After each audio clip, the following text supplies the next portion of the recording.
Hi, and welcome into the Golden Aces Nation podcast for this week. I'm Kyle Peach, along with a Hall of Fame voice of the Golden Aces, Scott Allen. We're going to talk a little high school football. We've got an interview with former Mount Carmel quarterback turned Illinois wide receiver Blayne Sisson straight ahead. And we've also got all of the scores and schedules for your Golden Aces. Plus, Scott and I will go down memory lane a little bit later on here. Thanks for joining us tonight. And Scott, I think you summed it up best last week on our broadcast of the Mount Carmel game at Robison to open up Little Illini Conference play. The Aces answered a lot of questions a lot of folks had with that win on Saturday afternoon. Yeah, I think a lot of Aces fans felt much more comfortable about the prognosis for this team. It's a young team. It's a completely different team than last year, and we were so good last year. So I think that was understandable why there would be some nervousness about this year's team. And they're down on numbers and down on experience and all that stuff. But as you really, we started seeing it against Gibson Southern. The score didn't show it, but we saw plenty of positives. And last week we saw some of the rookie mistakes coming out a little bit. Well, the fact is, in week 3 we cleaned a lot of that up. We continued to look better, and so I think there's a lot to look positively about this ball club.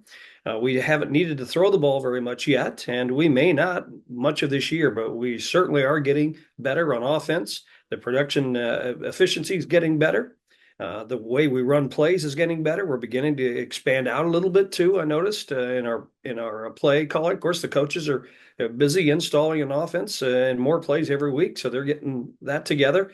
And the front line's continuing to churn too. So I think there's plenty of excitement now, and even more so than we saw at the beginning of the season, and certainly more than we saw before the season on paper, what we were looking at.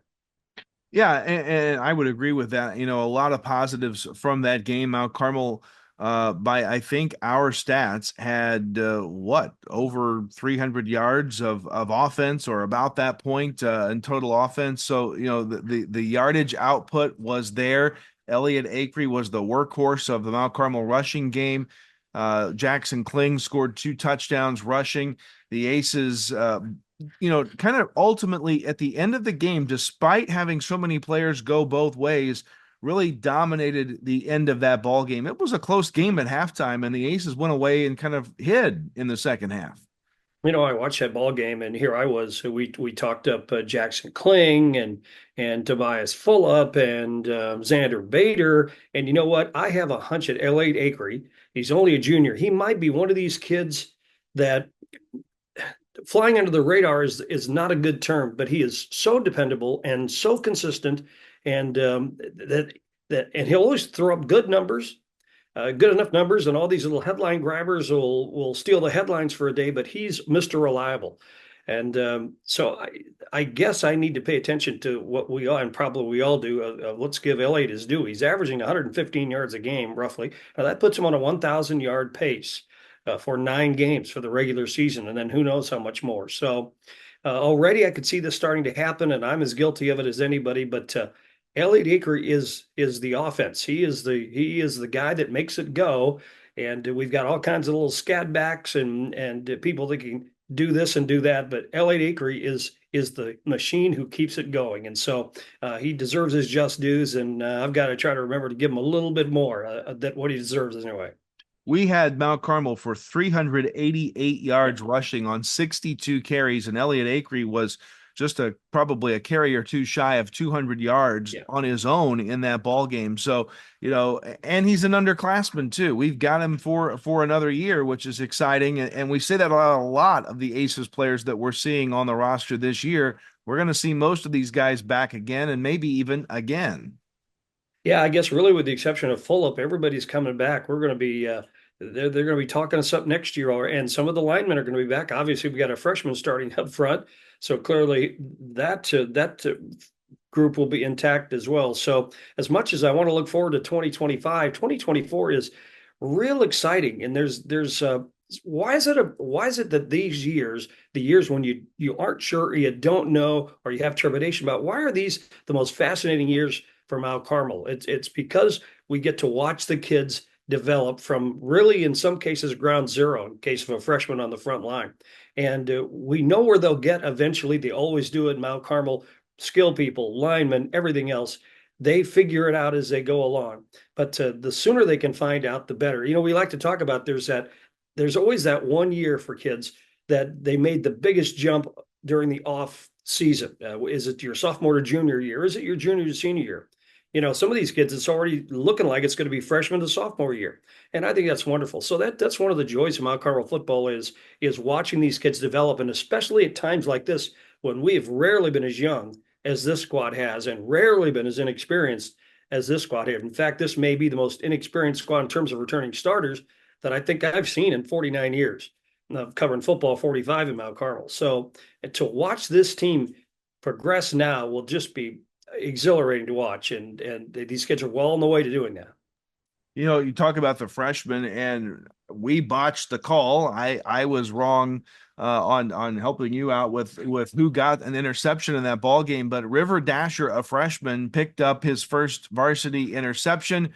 Totally blew the call, and parents were very gracious, by the way. Thanks to Salen and crew for not letting us have it too hard on that one. But when 8 and 9 are your DBs and they wear similar numbers, especially those, and I know they look pretty, but the gold numbers on white jerseys for us just don't work in a broadcast booth. But hats off to River Dasher, who's got a very bright varsity future ahead of him with his first varsity pick here on Saturday. Yeah, no, that was just that was the touchdown that I blew, right? Is that the one? Okay. Well, The yeah, interception anyway, yeah. yeah, I just wrote it off to be an old is what I wrote it off to. So I I wasn't going to see the difference between 8 and 9, and I had my binoculars on. It was going to be tough enough. I gave it a second and a half to kind of figure out the number, and I just had to guess because the play was going at Yeah. that point. So I guessed wrong, but Well, won't be the last time. we're not used to guessing freshmen. I mean, that's just not Yeah. something we're used to guessing. And then why can't the guy that's the DB be number 9 and number 47? Why do they have to be numbers that look the same? It always works out that way. Yeah. But yeah, you're right. Irv Dash is just another one of these kids we were kind of talking up a minute ago is that are coming out of the woodwork.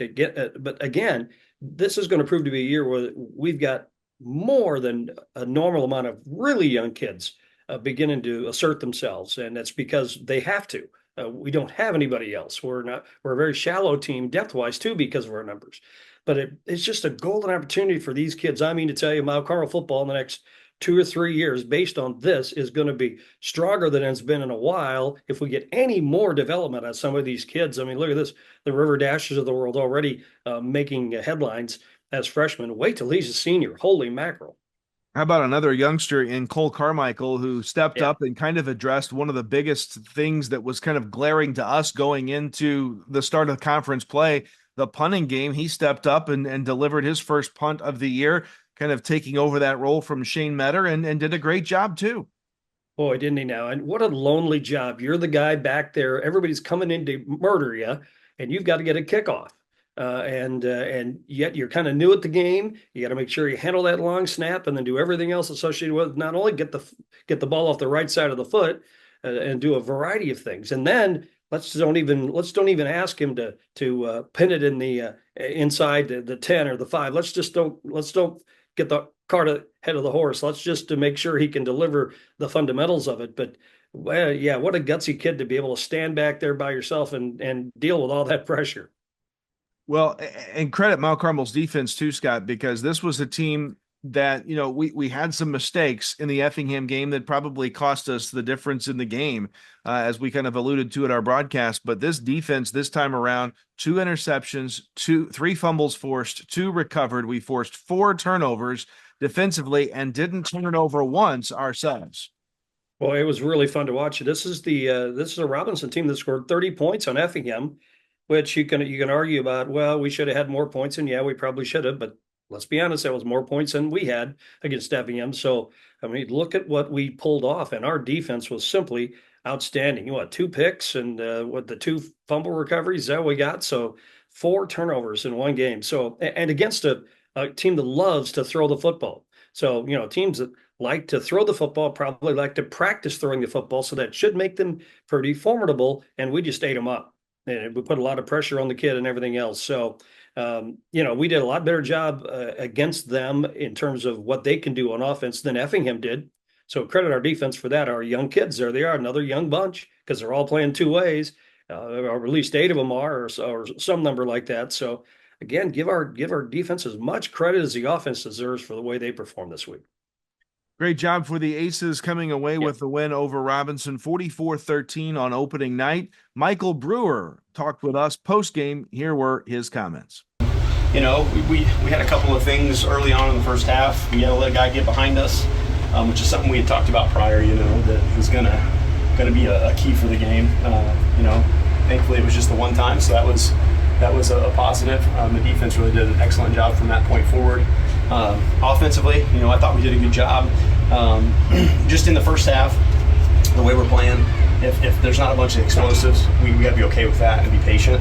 I thought there was one over there on our sideline that I thought we picked up in the second quarter. You did. But other than that, you know, I got to look at the film and figure out kind of what was stalling us out there a couple of times in the first half. But other than that, we came out, and again, that's what I'm saying, telling our kids, like, we got to just be patient, you know, in this first half and move the ball and do things, you know, that we've talked about doing. In the second half, you start to see the chunks come, and you start to see the bigger runs pop and that kind of thing, and that's where they're going to be. So we got to be patient and wear on people, and so that's kind of what we saw today. Yeah, 386 on the ground, 403 total.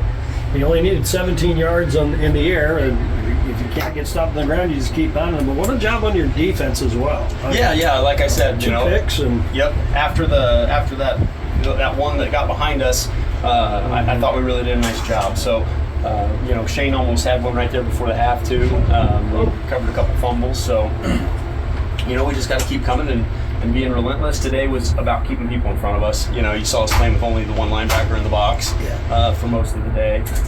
And so that was because of the success they had against Effingham in week one. And in week two, Taylorville was doing something very similar to that. So right now, the plan was make them run it, you know, invite them to run the ball and keep things in front. So the defense did a really nice job. And boy, talk about your kids on, and not only just you've got this great little running machine building, but Xander Bader tonight, but really both sides of the ball, but notably on offense with what he brought. Yeah, so he was kind of, you know, the change of pace back, if you will. Oh, yeah. So we were just short on time, and you know, if we had the opportunity, we wanted to be able to pop one, right? And we needed to be able to knock out a chunk of yardage to get ourselves in a position to where we could throw it to the end zone or whatever it may be.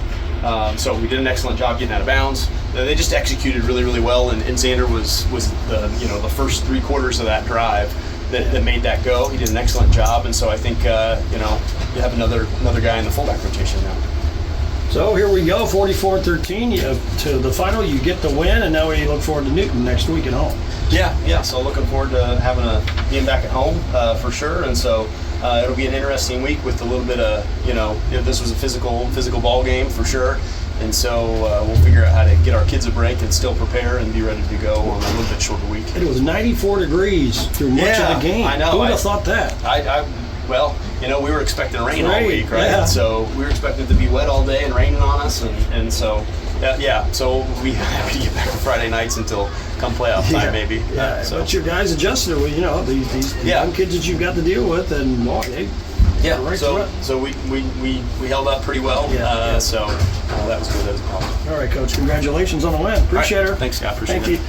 That is Aces coach Michael Brewer with his comments after Mount Carmel's first win of the year last week at Robison, and an impressive one at that. So it's homecoming week. We turn our attention to the Newton Eagles. They're in town this Friday night for the homecoming game, and they enter with an 0-3 record. They began the season, their first game of the year, as I'm looking through everything here, showed that they lost to Shelbyville, the Rams, 42-28. Then they had a little more trouble in week 2 with Paxton Buckley loaded. They lost that one 42-7. And last week, the open conference play against the KZ Westfield Warriors, and the Warriors won at 36-3 over Newton. So the Eagles enter at 0-3. And Kyle, you've got some stats, and indicates that, well, they're not afraid to throw the ball anyway. Well, they're kind of 50-50 on rush and passing in terms of yardage is concerned, almost identical yardage there. But, you know, the thing that jumps out to me, the thing that's probably most concerning if I'm a Newton Eagle fan, is you've given up 84, that would be 90, 120 points in 3 weeks.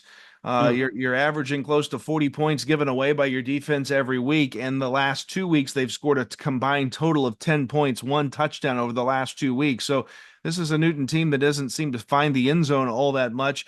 They've thrown 6 interceptions in 56 pass attempts. They've completed 19 of 56. Hayden Mulvey is their quarterback. He wears number 2, 3 touchdown passes, 6 interceptions, only 2 rushing touchdowns for this team to this point in the season. And their leading rusher, by the way, David Ferguson, 27 carries for, I should say it's Drake Wolf, 45 carries for 252 yards. David Ferguson, 27 carries for an even 100 yards. So, they're averaging about 4 yards or so per carry. And having some throwing problems in terms of turnovers with those interceptions. They have made a field goal, so they do have a kicker that could become a factor if the game stays close late. But it's a team that I think on paper looks like, at least early, they've really had their struggles, especially defensively.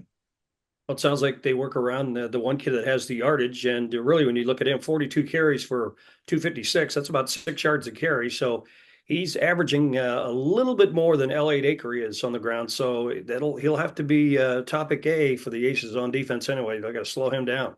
Yeah, that'll be the biggest concern. And looking back at this, they've thrown 56 times, they've rushed 100 times, so about 2/3 rush to pass. But that's certainly more passing than Mount Carmel does. They've thrown 46 more passes than we've thrown through the first 3 weeks. Mount Carmel's numbers, 112 rushes to 10 passes, as you look at the breakdown of pass to rush. But you were taking a look at the fact that Cal Prep, so the website that we use a lot to project these games, does have Mount Carmel favored, but maybe by not quite as much as what I would think Mount Carmel would be favored for in this game. Yeah, they're finally offering projections effective this week. They wanted the opportunity for some data, their analytics to begin to, and their algorithms to all come together and become rather accurate, because they pride themselves on their accuracy. So this is the first week of the year they've offered actual projections, and they've got Mount Carmel picked by 17 points. 31-14 is the projected score. But so it's going to be a challenge for Mount Carmel, and they always are. And again, we don't want to regress to where we were in week 2. A lot of mistakes. Probably we're going to be this way for a while. A team that if we make a mistake on an offensive possession, heavens forbid if it's a 15-yard walkout, maybe even the 5-yard infractions, might nullify a drive. And so that takes one of our possessions away from us, maybe for the whole game. And Newton comes down, they like to throw the ball a little bit, and we could be behind the 8 ball again with things like that. So we're going to be that kind of ball club this year. We demand control. We really have to be in control of the games. And if we don't play as tough up front, that can spell trouble too for the Aces. So we've got to keep it going. We've got to stay focused on all aspects of the ball because we still have a slight margin for error. We don't have the margin of error that last year's teams did. We just can't pull a score out of our hat, the way that Blayne Sisson used to be able to do it. We're just not that kind of ball club this year, but we can still be a very good ball club and a playoff ball club and an LIC championship ball club. But we just got to do it our way this year and just stay focused the whole time. Last bit of stats I'll share with you is that Newton has thrown 6 interceptions with Mulvey, their quarterback, but they've also fumbled 6 times. They've lost 4 of those, so 10 turnovers through the first 3 weeks for Newton, something that the Aces defense is going to have to take advantage of, certainly, is Newton's ability to cough up the football here on Friday night for homecoming night. A lot of homecoming festivities taking place throughout this week and certainly this weekend. We want to encourage you to get out and enjoy all that's going on with the Alumni Association. That group works very hard to put together a fantastic schedule of events, along with Mike Mandrell and the crew at Mount Carmel High School that put together all the events for the high school students too. A lot of fun to be had this weekend in Mount Carmel. Hopefully it starts with an Aces win on Friday night against the Newton Eagles, 7 o'clock for the kickoff. Yeah, Kyle, I don't know. Do you remember that far back in the previous millennium when you were a student? you remember any homecoming memories at all, or were you much for homecoming? You know, I remember enough to know that it was seemingly in my era, it was we always played Lawrenceville on homecoming. It was either at their place for their homecoming or at our place for ours on our homecoming. And what was that streak of however many years in a row the Aces had never lost on homecoming? The Big Eight kind of ended that run, but wow, we had quite a stretch where we just were undefeated on homecoming for it's seemingly decades. Yeah, it really was, and boy, it's always a neat thing. I never really took part in too much homecoming. Of course, I was from Peoria, or Richwoods, but I do remember going to the parade. Interesting thing about my high school, there's a town inside of the town in Peoria called Peoria Heights. And maybe some people that have been up there are familiar. Got a nice little restaurant district, and Pabst Blue Ribbon used to be headquartered there, believe it or not, in those brewery days before they moved everything to Milwaukee and elsewhere. But believe it or not, so we were in the city of Peoria, Richards High School. We'd have our homecoming parade in Peoria Heights. Back then, Peoria Heights didn't have a school. They were a city, they were their own village, but they had no school, and they were part of the Richwoods district. And so we used their main street and their main drag to go up and down for the homecoming parades. I remember actually being in a couple over the course of time, but I don't know why I threw that in. It was just kind of fun anyway. But at least we've got our own town and our own streets that have the homecoming parade on. And it's always kind of fun watching them march down. I used to live, when I first got to town, I lived on Cherry Street. And I used to enjoy the little mornings in the fall. In the mornings when they'd march up and down Cherry Street to get the formations down. I used to like that, just hearing the sounds of a marching band go down the streets. And I don't know if maybe they still do that. I'm not sure. But of course, now they've got a turf to work on, so they can practice their heart's content on artificial turf now. But to practice their street formations, things like that, they used to do that. So anyway, you have the homecoming parade too, and I think it still does leave the high school lot and goes down Third Street to Cherry and then up Market. So you still get that brick street feel on homecoming day. It's a great tradition, but doing it for a lot of years in Mount Carmel, and why not? It's a great thing for the kids too. I'm excited. Go Either ahead. the juniors, I wonder who'll win the homecoming floats. Is it always the seniors? Nah, not always. Okay. Yeah, I think it mostly is always the seniors, but Yeah. from what I understand, it's the Disney theme. And, Wyatt Rooney, who's joined us in the booth with Keeping Stats a few times here this season and some last, he's a freshman this year. And I think he was telling me that the freshmen think they've got a chance to probably not beat the seniors, but maybe finish second place with their Disney themed float, which I guess all of them will be. So that'll be fun to see as part of the homecoming parade. I think that's around a 3:30 start on Friday afternoon downtown. So that should be fun. So get out there and go watch the parade. It's a great tradition in Mount Carmel. One of the folks that is coming home for homecoming is Blayne Sisson, the quarterback who set all the records last year and led Mount Carmel all the way to the state championship game against Byron. And boy, Scott, we can't sing Blayne Sisson praises enough for what he did to captain that Mount Carmel team that was so special a year ago. Well, I'll tell you what, he was one of the top, if not at least in my eyes, maybe the top player in Southern Illinois. The way he could put a team on his back and create a lot of things, somethings out of nothings in particular plays, and carried Mount Carmel. Because he had a great all-around team too. He made everybody else better, I think, too, as he goes. And there was always a concern that a Mount Carmel kid going to the U of I. Well, how about what he's done so far in Champaign? And he's already surpassed, I think, the expectations of a lot of people. And it'll only going to get better from here. But you had a chance to visit with him.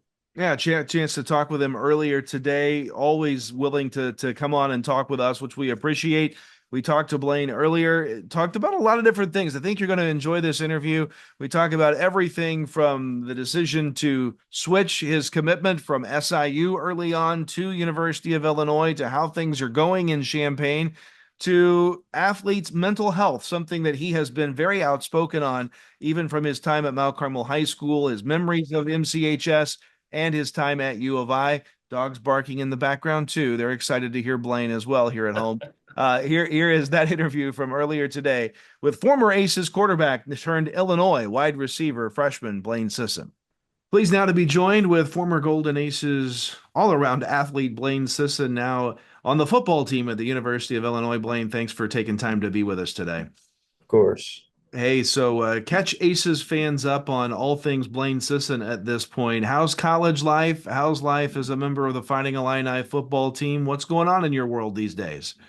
I'm a lot busier now than what I was at this time last year, but I'm kind of getting into the groove in Champaign and taking classes, new classes, and then football wise, we're kind of occupied for a good 6 to 8 hours of the day with that, but it's going well here. I'm playing receiver here, so I'm trying to kind of develop a lot. That's what this year is going to be, is just me working as a receiver, getting better, the basics and stuff like that, because that's something I haven't done for a while. But no, it's going good. We're off to a great start. We're ranked 24th in the nation right now, so that's pretty cool to be a part of. So we got a lot of good things going here, and I've made some pretty good friends. So I'm excited for the next few weeks and see how this season turns out. Recapping for a lot of folks, you made the decision ultimately to go to the University of Illinois. What was the deciding factor that made you choose Illinois? It really just came down to you can always the way I thought about it, you can always go lower. You can't necessarily always go higher. SIU is still Division 1, and so were a lot of the other schools that have given me the opportunity to play there. But the way I thought about it was just, if I have the opportunity to go higher right now, why not? Why not do it? Because the opportunity may not be there later. And so, I did that. I'm glad I did it because I'm learning a lot of things that I don't think I would have learned elsewhere. But I'm also learning, like, from some of the best people in the world, I guess, rather than just coaches who are at other schools. And I'm not saying that they're not the best at what they do, but the people here, like Coach B, he's been coaching for longer than I've been alive. He's been to a Rose Bowl. He's got a lot of Big Ten championships under his belt. So I'm just learning from the best here, and I think that's kind of what came down to it. Hey, the Big Ten is the Big Ten, right? Yeah. That's a big thing, a big feather in your cap. So, for a lot of folks that don't know, including this guy who never played a down of football in his life, what is a typical day for a U of I football player? What does that look like for you? What's your typical day? So we're pretty lucky actually. We have Mondays completely off from football. Um, Coach B is good about that. He knows that, he gets tired of seeing us just like we get tired of seeing all of them all the time. But so the kind of the fall camp just recently got over when the school year started. So I think our first day of classes was the 28th, I believe. So it ended the I think it ended the 26th. Fall camp ended. So that day would start at you'd get to the facility at 5:45, and then you'd go weigh in. Everybody would have to be weighed in by 6 a.m. You'd weigh in, you'd go get taped because it's mandatory to get your ankles taped here for practice. Eat breakfast. They give us a bunch of meals every day, so that's good. They cater us some really good food every day. So I make a plate of breakfast, go eat, go to the first meeting, and you have meetings for about 3 to 4 hours, and then you have a walkthrough, which is about an hour, and then you'll go practice for 2.5 hours, give or take. I'm not for sure. Um, and then you will go back. You'll have about 2 to 3 hours off after practice. You'll eat lunch, take a nap, then you'll go back, have more meetings, have another walkthrough, get dinner, come home around 8 o'clock. You usually can't fall asleep till at least 10, and then, you start your next day. Now it's a lot more laid back. We get there at 6. I get there a little before 6, get taped, check in, weigh in, all that good stuff. And then we have practice, or we have a few meetings before, about an hour of meetings. Then we have practice, and then get lunch, leave class. And then usually we have study hall, which is required for all the freshmen. And then I'm back here right now, but sometimes we'll have meetings in the back end of the days. But for the guys who travel to the away games, you can only bring 73, I believe, out of the 120 man roster. And nowadays there's a lot of older guys there who have had the experience, and who are better than what I am right now. So I mean, there's only I think 3 freshmen traveling, which they're good. They play a little bit. But no, yeah, I get to come home. I get to come home for the game Friday. So I'm excited to see the guys play for homecoming. Get back and watch Shane play quarterback, and it'll be a good time. Well, I was going to ask you, like, what is it like going from being, in essence, the guy on the Mount Carmel team, setting every school record almost imaginable, to now having to prove yourself all over again, starting as a freshman at Illinois? What's been your mindset? What's been the best part about that? What's been the worst part about that to this point? Um, the the worst part of that is, just kind of the mental transition. You go from, you get to kind of just have free reign, and you can kind of get away with some things like football wise, athletically, where I could, make a mental mistake and just be like, oh, I'm more athletic than you. And then, you come here and it's like they're just as, if not more athletic than you. So that's definitely the biggest thing is just it's not necessarily like going from like a different spot like that. It's just you can't do the things that you used to be able to do, and that's been the hardest thing. Um, and then like learning the playbook, obviously that's the toughest thing to do. But that's pretty much it about that. Yeah. But Blain is happy. Blain loves where he's at. Blain loves what he's doing. Is that a fair statement? that is a fair statement. I've grown so much more mentally since I've been here. Um, you know, because it's a grind, but you feel good at the end of each day, like you did something positive. So that's kind of what I look towards. The end of the day, kind of being able to say you did all that. I'm going to bring up something you may not want to talk about, and if not, that's okay. But you were very vocal, I think, at times talking about mental health and the ability of an athlete to stay mentally healthy. Yeah. Why has that been something that's been so important to you, and what advice do you give to any athlete, high school or college, or maybe people in general, about staying mentally healthy and what that looks like?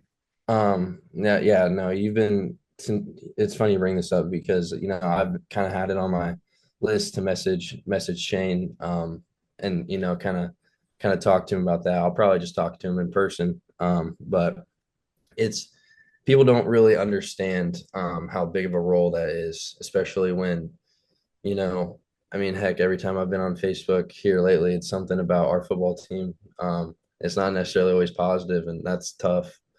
I had it lucky and I was surrounded with, really good football players, and that made it a lot easier for me to do what I did.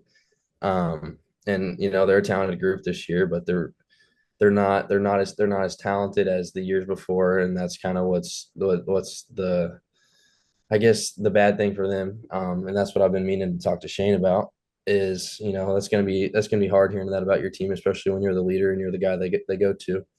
But it's a serious thing to take into consideration because it'll sneak up on you quicker than what you think. And when you think it's normal, it's not. You shouldn't be unhappy a lot, and you shouldn't be worried about what people think about you. Um, and that's really what I have to say to like high school football players in general. Just like it's tough, and if you want to play in college, it gets a lot tougher because you don't necessarily have the support system you had. It's kind of every man for their own. Like, you kind of got to figure it out. You don't have a town. You don't have, you're not with your family every day. You got other people who are going through the same exact thing as you. So, and that's when you got to find like different ways, I guess, to, what's the word I'm looking for?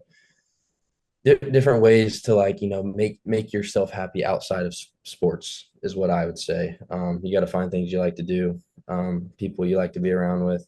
There's guys here who I've connected with really well because they kind of come from the same background as me, and we can sit and talk and not even say a word about football, which is really nice.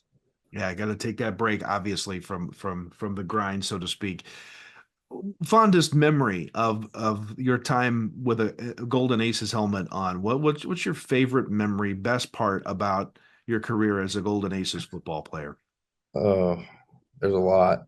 Um, I'll focus on my senior year. Probably just the whole year in general, I'd say. But that Roxana game was a lot of fun. Still wish I could have got TK's record, but it's all right.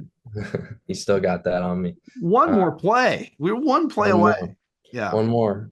I was looking back on a couple of those runs. I think me and my friends here, I think we were watching like each other's like high school film or whatever, and I pulled up that game that was on YouTube, and I was like, dang, there's a couple more runs here. I could have leaned forward and got a couple more yards, but you know, but no, that Roxana game was a lot of fun.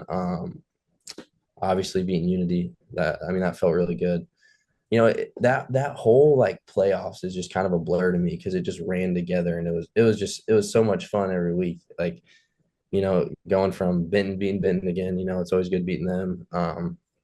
We played Sullivan round two, that was a lot of fun, but it was I think it was their first time. Wasn't it their first time making it that far in the Yeah, I playoffs? think so. Something like that. Yeah. Yeah, I mean, and we were supposed to win that game, and we knew that, so that was fun. And then, like I said, going to Unity, Roxana, state championship didn't turn out how we wanted, but we knew that was a good team, and we knew that it would take a lot of things to go our way to be able to stay in the game. But it was just a good experience being able to be there, be there with some of my best friends, really. Watching, who was the senior class when we were younger. I mean, just watching all of them. They weren't great. Then I was in like seventh grade, I don't think, but we'd always talked about like going to play in a state championship, and we actually did it, which was kind of cool. Yeah, being able to be in that game, not many people get to say they were, and that was quite a ride that you and all your teammates led us on last year. You talked about the youth of this year's team. I want to talk about you're now youth again at U of I. So, what's your goal? What's your personal goal for this year in a Fighting Illini uniform? Mine's just development, I guess, and being the best teammate I can be because, this year I'm redshirting and, that's new to me, but it's also I've had to become a lot less harder on myself since being here. And I've caught myself, a lot of times being hard on myself but it really it is very, very comforting seeing guys that were me in high school that are kind of going through the same thing that I'm going through. So, and it's not a bad thing to be going through it. It's a transition period and it's a development period. I got to get better at what I'm doing if I want to play with the best. And I get to go against our starting defense every single day, every single day. I mean, and there's not much better competition you can go up against than that. And really, I mean, just growing more as a person too, mentally. Like I said, I've grown more mentally here than I have at all. In any aspect, physically, anything like that, emotionally, like mentally, I feel like I've kind of hit the point of maturity. I was mature in high school, but like kind of realizing, I got to take care of myself now. And that's a different type of maturity. You don't really reach until you're kind of on your own. You get to do laundry. You have to do Yeah. dishes. What the heck is all that stuff? Yeah, No, I no, get I was doing laundry the other day. I was like, I'm old now. I'm old. yeah. My mom can't do it for me anymore. Right. I get that, and I certainly get the other parts of maturity. It's all part of the process. Thanks for taking the time with us today. Thanks for representing Mount Carmel always with class and pride. We appreciate that. Can't wait to show you Legends Fieldhouse for the first time on Friday night completed. A little jealous there that you didn't get to play a game from that facility, but going to be excited to have you back in the Snake Pit. Bring the number 2 jersey and a gold helmet just in case. Okay. Yes, We sir. may try to sneak you on there. We'll check in again with you soon. Thanks for the time. Yes, sir. Always great to catch up with Blayne Sisson. Understand he's going to be in town for homecoming and redshirting now his freshman year. Something that I think I learned during that interview was that was the decision for him this year and the Illini coaching staff. So gets him some more playing time down the road. I think, Scott, he may come and join us in the broadcast booth on Friday night, which will be lots of fun. That'd be wonderful. I haven't seen him in a while, too. I think I saw him earlier this summer, but just a kind of a fleeting little moment. Didn't have a chance to talk to him. So good. I'll welcome that opportunity, too. Let's run through some scores here in the Mount Carmel Golden Aces Nation, if we will. We'll start with high school volleyball. Mount Carmel traveled to Sisson on Monday. The varsity team won in 2, 25-13, 25-10. Thursday night, as you're watching this, the team travels to Robison in a conference matchup. So we wish them the best of luck on a Thursday night. The big story this week, as it seemingly is every week in Golden Aces Nation when we're not talking football, is this Mount Carmel Lady Aces golf team. My goodness. 2 records set this week. The Lady Aces captured the Benton Rangerette Invite last Thursday. They shot a school record 7 under par as a team, and senior Emily Gottman broke Maria Kennard's school record, which was set last year, with an individual round of 7 under par, and they won that Marion Invite by 78 shots, only to be upgraded again as Emily Gottman record-breaking scorecard of 7 birdies, a par and a bogey. She finished -7 as well, I think. Is that what I'm reading here? She birdied 7 of 9 holes. So that set a 9-hole record for Mount Carmel's history in that win. They beat Fairfield this week 138-213, with Emily Gottman and Zimmy Moore being medalists. Thursday is their senior day. Everybody needs to get out and honor them. And here is the best stat. If that wasn't enough, I got with Coach Karen Kelsey this week, and we figured this out. Heading into senior day Thursday, the Mount Carmel Lady Aces have won 72 consecutive golf matches, defeating in those 72 282 teams, having last lost to a team on September 24th, 2020. So we're coming up next week. Before we see you again on the Golden Aces Nation podcast, we will celebrate the 4-year anniversary of Mount Carmel girls golf last loss in any format. Unbelievable. Well, and what's really unbelievable about that, and we talked about it before, these are not just dual meets where you can schedule and it doesn't change much from year to year, and you're scheduling neighborhood schools. I mean, they're going all over Southern Illinois. They've beaten every single team at every single invitational for 4 years. That's amazing. We could be looking at the first Lady Aces, first athlete, I think, in Mount Carmel history to finish her entire 4-year high school career undefeated in any sport. And that could be coming, I think that's Emily Gottman, coming up here at the end of the season, should we again win the state championship, which I think we've got to be favored to do at this point. Well, I would certainly think so. Remember, there were a handful, and it wasn't probably much more than a handful, because at Mount Carmel you can never count these girls out. But there were probably a few people who thought maybe the jig is up this year. The dynasty will end. But are you kidding? Well, the way this thing looks now, they're still setting records. And these are not just regular records. I mean, these are the records set by the 3-time state champions, and they're crushing those records. So now we're the odds-on favor right now. Yep. Yeah, they're beating their own records. The records that are being broken are our own, which is remarkable. Here's a look at some other things going on around Golden Aces Nation. The Mount Carmel Soccer Aces picked up their 2nd win of the year. They beat Robison on the road 3-1. They'll host Newton on this Thursday. And then Monday, the Soccer Aces take on North Posey. Tuesday, they're at Evansville Central. And keep in mind, this is a Soccer Aces team that is doing that, picking up wins, their 2nd of the season, with injuries and with a lot of youth on that roster too. So that's great for Ed Burbrick and the Soccer Aces to be picking up wins as they are right now. Well, you know what it was? Ed, he just added Wyatt to the roster. That's what it was. Our boy Wyatt. Yeah, he took our statistician Wyatt from our broadcast booth and put him on the soccer team. So there you go. Congrats to the Soccer Aces on that one. By the way, I forgot to mention the volleyball team Thursday today at Robinson, but Monday they'll be at Gibson Southern as well. Meanwhile, the Lady Aces tennis team was at Heron for a big invite over the weekend. The Lady Aces finished with 5 points in 5th place in that one. So congratulations to them on finishing in the middle of the pack on that race. Again, they will be taking on Heron individually this coming Monday in their next action. And that's all I've got as far as scores and things from around Golden Aces Nation. We appreciate all the coaches and their supporters for sending us that information in, but things seem to be alive and well in Golden Aces Nation. Yeah. Another thing we haven't talked about yet, what is the deal with summer? Does it ever end? It's going to be the hottest.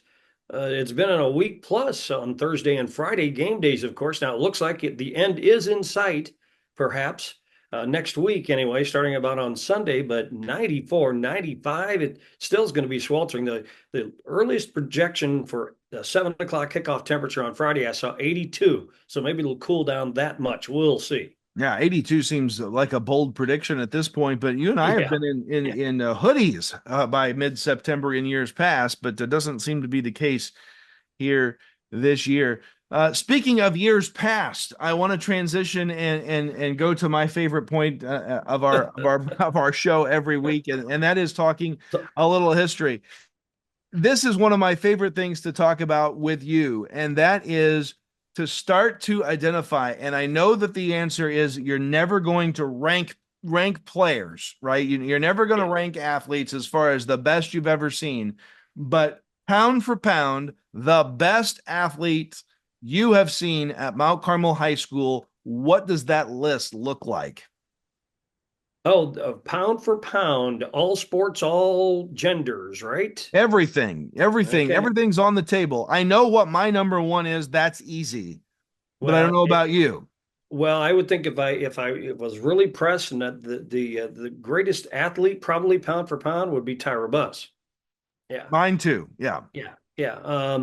But she was just phenomenal. But then I think you break it down into sports, and boy, then you break it down by position, and et cetera too. So it'd be just tough to do. But Luke Drone's got to be up there. I mean, who do you want to name from the 81 team?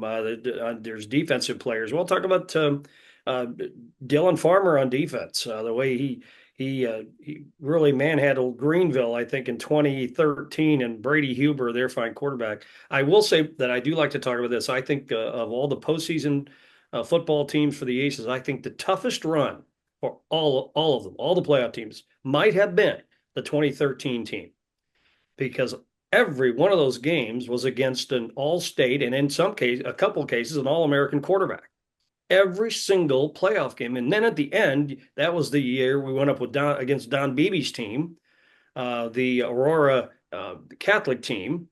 And now they didn't have necessarily the quarterback that was up with the Brady Hubers and the Greenville bunch and everything else, Benton and everybody else we had that year. But they had a great all-around team, which, by the way, we were hanging in there with them for a long time in that game, as you may remember, that state championship game. But I really think the toughest postseason challenge for that team was perhaps the 2013 team. I think the 1981 team had the greatest comeback. The greatest probably single game in Mount Carmel history was I would think would be Pittsfield, Nashville in round two, followed closely by Mount Zion in 01 or 02. Was that 01? Yeah, Mount Zion. Yeah, Mount Zion was 01, yes. Yeah, and then the Hillsboro game was just about the same season. Wasn't that? Was that the same season, I think? But I think so.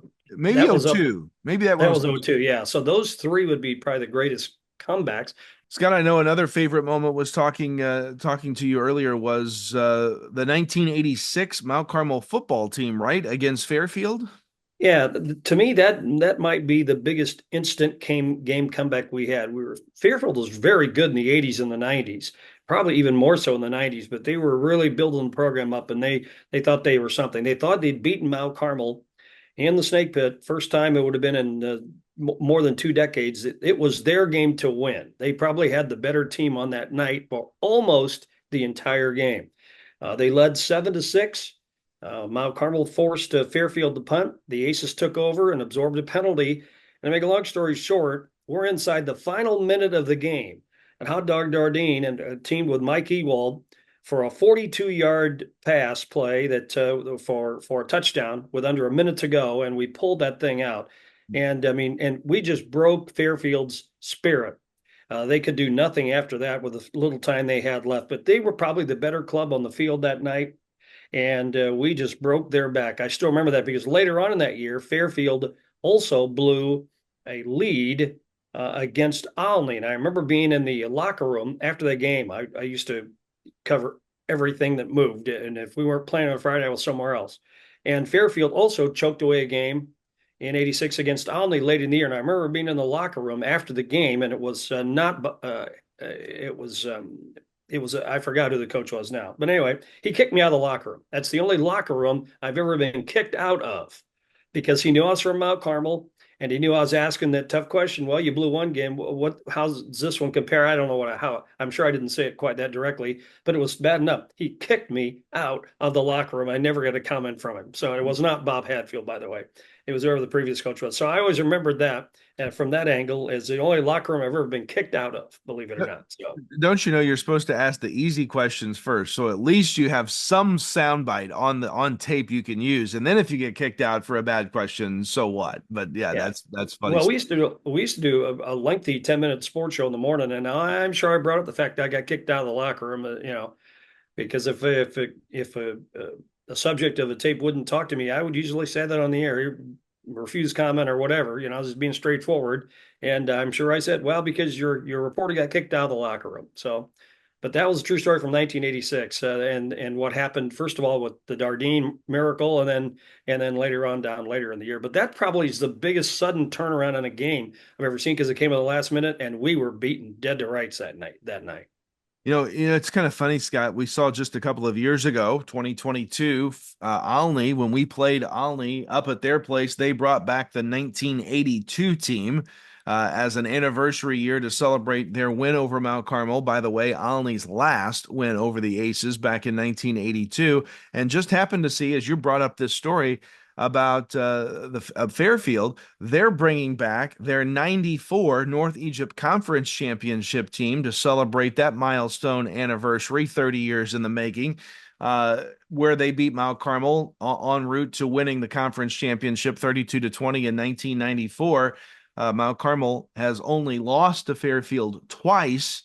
Against that series ended in 2002. There was a playoff game in 2010, but only twice have the Aces lost to Fairfield since 1964, and that was in 91 and 94. But they're bringing back that 94 team to celebrate. It's kind of fun to see other teams that Mount Carmel has kind of beaten into oblivion throughout history bring back the teams and celebrate them because they were the team in essence to beat Mount Carmel. Yeah, I mean, there's so many of these schools that one of their greatest football moments is just winning a state championship. No, this beating Mount Carmel is as good as it gets for some of these guys. Red Hill's got some of those teams. Lawrenceville's obviously got a lot of them with the Clarence Reedy rivalry. Carmel doesn't have too many as of late, but how about Fairfield? And those are legit teams in the 90s. Yeah. You remember Bob Hatfield? He used to walk up and down the sidelines. And those fans who remember, that are long in the tooth enough to remember, he wore that white shirt with the tie. It looked like Joe Paterno on the sidelines as he walk up and down. He was a great coach.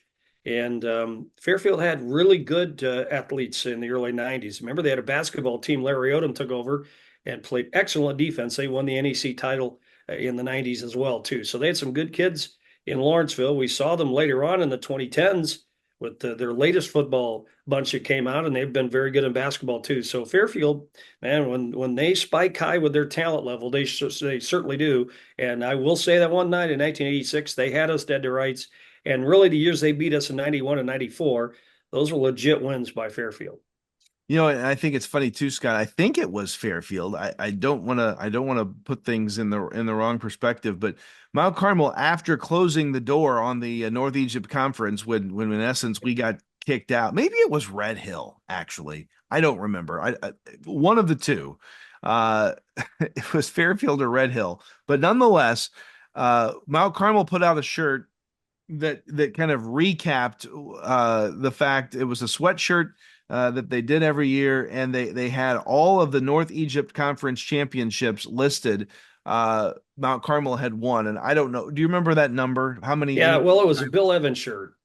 Yeah. So Mount Carmel's was like, how many conference championships have we won in a row? Was it like 27 or something? Well, that was the total. It was just it was just some crazy total. But and so what happened is Red Hill what was the deal? What was their shirt? I can't remember what the shirt said, but so anyway, I lost a bet to Bill Evans. He made me wear it, and so I did. I wore it around Mount Carmel.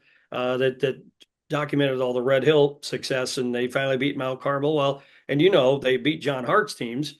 Two of them, one the famous Bobby Stevens game where I don't know, was he 40, 45 years old, and he's playing against us. So okay, maybe not that much, but he was a National Guard duty, and he's coming back to play against just little high school boys with his own age, but he's in the Army for Pete's sakes, and getting home on the weekends or whatever it was, and it was a man against boys, as I recall that game, and then they also beat us one other time in the playoffs, and 96. Yeah. yeah, and then John Hart will tell you to the day he dies that was the hardest defeat to take in his whole career, and he probably still say it to this day, including all the great success he's had since in Indiana and Northern Illinois. But anyway, that was a Red Hill shirt, and Bob Evans made me wear it. I can't remember what the bet was, and so I did. I tell you what, I bought it and wore it just to show him I could. So I think that's what it was. I don't think Bill Evans' hairline has recovered from when his head got shaved in 96 on the field after they beat Mount Carmel in the playoffs that year. But, good stories, good fun days. I sure do miss the NEC. That was a fun time and a fun rivalry, fun world to be in back in the day. But hey, life in the LIC is pretty good too, as the Aces are finding out and getting to revisit some of our old friends from the NEC days. And they keep talking about maybe they try to blame Mount Carmel for the breakup of the NEC. Well, okay, I don't know about that, but the fact is Mount Carmel never won the All Sports Trophy for the North Egypt Conference. Never. We came closer to winning the All Sports Trophy in the Big Eight than we did in the NEC. Salem dominated that. Salem won that thing every year. The All Sports. Well, Salem and Aldi, because they'd have tennis teams and all these other sports, and meanwhile Mount Carmel would dominate football. But remember, our basketball was kind of down there for a while, and so we didn't exactly pile up points there either. But we never once won the All Sports Trophy the entire 75 years we were in the league. Yeah. And a lot of people, I think, were kind of concerned about Mount Carmel's move to the LIC from the Big Eight. We talked about the fact that Mount Carmel seemed to make a playoff jump in football from leaving the NEC, going to the Big Eight, and we saw two state championship final teams, two finalist teams in the Big Eight era. But hey, right out of the gate here early on in LIC play, we're back in the state championship game again in football. Yeah. Earlier we would like to think, well, we can make it there from here. Back when we were in the NEC days, we made it to the big dance of the big stage. And then we certainly did in the Big Eight in both football and basketball. But yeah, in the LIC. Golf, girls golf. Yeah. Yeah. But we finally proved last year too that yes, that we can put all that to bed now. But I don't know, the LIC is not a strong enough conference or this or that or whatever everybody's saying. Well, we got to the state finals out of the LIC, so we can get there from here again. So we can put all that beside us now. All right, last story, and then we're done. I promise. This is going to be our longest episode to date. I think they're getting longer every week. Just so you know, if you go back and watch the first one to this one, they just get longer. Yeah. The first week, I think you could go to the grocery store and back and hear it, and then pretty soon you could drive to Princeton and back. I think you can drive to Chicago and back and hear this one. So this is a Carmel radio station, Carmel tournament post-game interview length kind of broadcast, which were the longest post-game shows in the history of radio. We'd still be listening to the post-game show at the Carmel tournament when we got back home in Mount Carmel after the game. It was fun. And in fact, I don't know, is Paul's Pharmacy still around? See, I remember the name. Talk about advertising. I remember the name. I've never been to the place in Carmel. I'm sure it's a great place, but who knows? That's the sponsor of that will forever be etched in my mind. Yeah. This is how you and I get going, by the way, because I think I made the comment a minute ago about Bill Evans' hairline. His hair got shaved after they beat us in football in 96. And instantly I'm transported back in time. And forgive me, I don't know what year. We were both working at Channel 12 in Mount Carmel. It was obviously election season. And at the start of the playoffs that year, as they've done many times before and since, the Aces players all dyed their hair gold. And for whatever reason, do you remember that you actually participated in the gold hair dyeing of the playoffs? I still have pictures. Oh, yeah. Yeah. which was And- fine, yeah. except that these kids are they're kids, right? We were all kids at some point, so well, they were their kids, and so their dye doesn't hold in their hair. 2 weeks they need either more dye or they need a hair, so it's done, it's washed out. Meanwhile, I'm an old man by this point, and my hair doesn't grow, and so I stay far longer than anybody on the team. I'm still this. I don't even know if you call it blonde hair. I'm not sure what it was. It was different, It was whatever it was. yellow, bright yellow. I mean, Yellowish, yeah, yellowish yellow. gold. That's Yeah. what I would, yeah. Yeah. So, and the problem is, my hair didn't grow enough to find itself bleeding out. So here I am now in the political season, interviewing candidates for important positions in our city and in the area, and I look like a goof We, when I'm doing. yeah, we had a I mean, political forum where we're bringing in congressmen and candidates for Congress and state serious representatives, moments, and we bring them into the TV studio live, and here's Scott Allen, black eyebrows, bright gold hair, Yeah. hosting the show. yeah, because my hair didn't grow fast enough to grow the darn stuff out. Oh, So I'm still Lord. looking like so that was pretty strange. I'm sure. Luckily, hopefully they knew me, because anybody who didn't know me goes, "What have I gotten myself into here? Oh, Who is this guy?" So yeah. anyway, This guy literally does bleed maroon and gold, especially gold hair color. now I needless tell to you. say, I've never done that since. Of course, look at me now. I'm a chrome dome, so it's never going to happen now. So You just have to put the body paint on your yeah, hair. there you go. Oh man, good times, good fun. More of that to come here on the show. Thanks for joining us. Thanks for following us along. By the way, be sure to like the links everywhere on social media, because apparently that's important.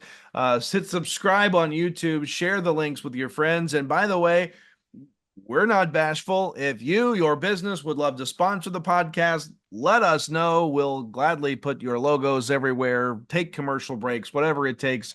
We love talking Golden Aces sports and reminiscing and all of that. But hey, send us some sponsorship money and we'll flash your logo on the screen too. There you go. We'd love it. But in the meantime, we just hope you enjoy this. It hopes you gives you something to listen to in your car or at home, wherever you are. And I really like listening to podcasts. So I guess I won't need to listen to this one, because I just have heard it actually. Yeah. Now. Well, So there you go. there We you go. were Yeah. doing it. Yes. But I've heard it share now, it, so. like it. I love when we have a podcast on road game days, because it's perfect drive to the game material to get you ready to go. But nonetheless, check it out. 7:00 for the kickoff of the game Friday night for homecoming against the Newton Eagles. The 1 hour pregame show. Who else does 1 hour pregame shows for high school football than Mount Carmel and WSJD Radio? Scott produces 95% of that show for the radio broadcast. It will be starting at 6:00. Homecoming festivities at halftime, the parade Friday afternoon, the dances on Saturday. Enjoy the weekend. It'll be fun, partner. Looking forward to seeing you there on Friday night. Yeah. Now we'll be on the air with the pregame show. I will not be the dance, so don't look for me there. Other than that, we'll be there about everywhere else. So we'll be dancing in the press box. You just won't be able to see. Yeah. There. Well, let's hope anyway. We hope so. Right. Yep. All right. That's Scott Allen, the Hall of Famer. I'm Kyle Peach. Thanks for joining us. We'll see you here on the podcast next week.